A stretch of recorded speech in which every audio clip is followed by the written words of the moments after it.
अस्सलाम वालेकुम students, welcome to the free online classes of economics.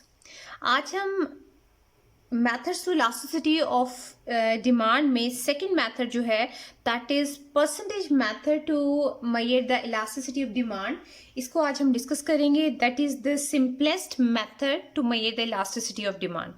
Percentage आप जानते हैं, जब हम किसी भी चीज़ को फीसद में जाहिर करते हैं दैट इज परसेंटेज, ठीक है। तो दैट इज ऑल्सो कॉल्ड फीसद तरीका, ठीक है।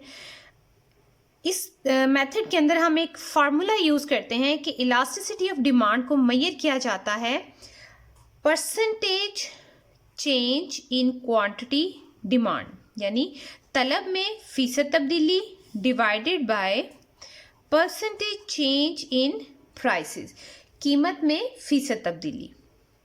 तलब की लचक को मेजर करने के लिए हम तलब में फीसद तब्दीली और कीमत में आने वाली फीसद तब्दीली को आपस में डिवाइड करते हैं। याद रखें, इस फार्मूला के अंदर आपने जो डिनोमिनेटर लेना है, फ्रैक्शन के नीचे वाली जो वैल्यू है दिस वन, ये हमेशा आपके पास इंडिपेंडेंट वेरिएबल होगा, इंडिपेंडेंट वेरिएबल चेंज, ठीक है। और जो नोमिनेटर है, जो फ्रैक्शन के ऊपर वाली वैल्यू है, that is dependent variable change, ठीक है। यानी जो ताबे मुतगय्यर है, जो डिपेंड कर रहा है कीमत में तब्दीली पर, उसको आप फ्रैक्शन के ऊपर लिखेंगे, ठीक है। अगर आप इसको फ्लिप कर देते हैं, प्राइस ऊपर लिख देते हैं, क्वांटिटी डिमांड नीचे लिख देते हैं, then the answer will be absolutely wrong. So elasticity method में परसेंटेज मेथड के मुताबिक जब हम कीमत में आने वाली फीसद तब्दीली और तलब में आने वाली फीसद तब्दीली, यानी दोनों परसेंटेज चेंजेस को डिवाइड करते हैं, तो हमें इलास्टिसिटी का पता चल जाता है। For example we have price, कीमत में तब्दीली, मिकदार तलब में तब्दीली और इलास्टिसिटी, ठीक है। हम ये कहते हैं कि कीमत जो है, कीमत में आने वाली तब्दीली 10% है, ठीक है। कीमत में जो तब्दीली आई है वो 10% है, और इस 10% चेंज की वजह से जो तलब में तब्दीली आई है वो 10% है। अब यहाँ पर हम कीमत में इजाफे या कमी की बात नहीं करें, हम सिर्फ चेंज की बात करें कि अगर कीमत में 10% चेंज आया है और इस चेंज से तलब में आने वाली तब्दीली भी 10% है, तो अगर आप इन दोनों वैल्यूज़ को इस फार्मूला में पुट करें, यू हैव 10% डिवाइडेड बाय 10%, तो that will be equal to 1। Equal to 1 means यहाँ पर elasticity of demand is equal to 1। अगर आई रिपीट, कीमत और तलब में आने वाली फीसद तब्दीली बराबर है, तो इस कंडीशन में elasticity of demand greater than 1 है, ठीक है। That is first case.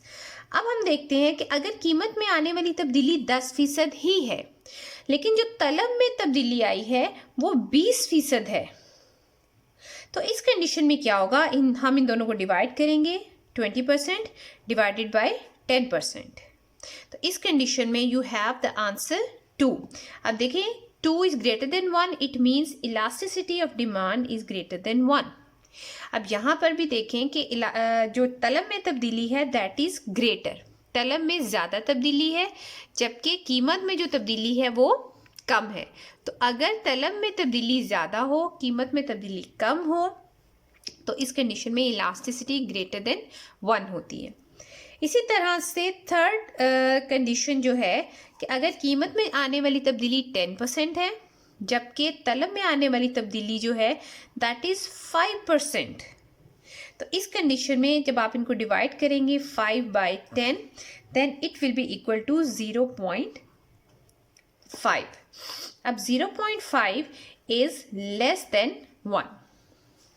यहाँ पर इस मेथड में हमने देखा कि अगर तलब में आने वाली फीसद तब्दीली बराबर है कीमत के, तो इलास्टिसिटी इक्वल टू 1 होगी। अगर तलब में आने वाली फीसद तब्दीली ज़्यादा है तो इलास्टिसिटी ग्रेटर देन 1 होगी, और अगर तलब में आने वाली फीसद तब्दीली कम है तो इलास्टिसिटी लेस देन 1 होगी। और यही 3 कंडीशंस जो हैं, पॉसिबल कंडीशंस जो हैं इलास्टिसिटी की, वो मौजूद होती हैं। आप इनको अलग अलग भी बना सकते हैं, आप इनको एक ही स्केड्यूल में भी बना सकते हैं, ठीक है। So that is the simplest method. I hope you understand well. Thank you so much.